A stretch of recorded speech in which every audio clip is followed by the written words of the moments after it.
수도권을 중심으로 집단 감염 사례가 곳곳에서 이어지면서 코로나19 방역에는 여전히 비상등이 커졌습니다. 게다가 이 감염 경로를 알 수 없는 환자 발생과 무증상 환자를 통한 감염 사례가 이어지면서 방역 당국의 고민은 더 커지고 있습니다. 이런 가운데 어제 하루 신규 환자 43명이 확인되는 등 감염 확산세도 여전합니다. 취재기자 연결해서 자세한 내용 알아보겠습니다. 이승훈 기자. 네, 이승훈입니다. 네, 지난 한 달 동안의 추이부터 보겠습니다. 수도권의 신규 환자 하루 평균 30명을 넘겼다고요?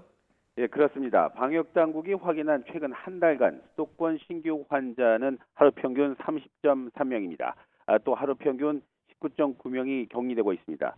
이 가운데 중증 환자가 21명인데 문제는 60살 이상의 고령층 비중이 높아서 전국 단위 중환자 치료병상 활용도 고려하고 있다고 방역 당국은 조금 전 브리핑에서 밝혔습니다. 0시 현재 하루 신규 확진 환자는 43명입니다. 이에 따라서 누적 환자는 12,198명으로 늘었습니다.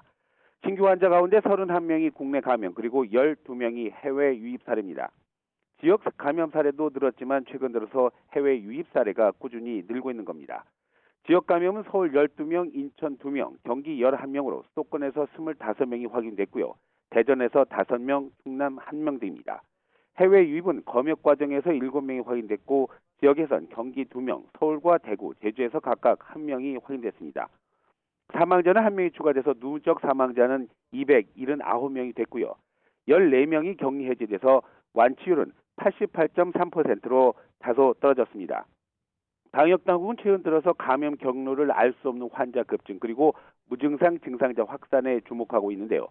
이럴 경우 확인이 늦어질 수밖에 없는데 이 경로로 고령층에 전파되면서 최근 위중, 중증 환자가 늘고 있다는 겁니다. 그래서 방역당국은 수도권의 어르신에게는 평소보다 더 강화된 거리 두기와 위생 준수에 경각심을 가져달라고 당부하고 있습니다.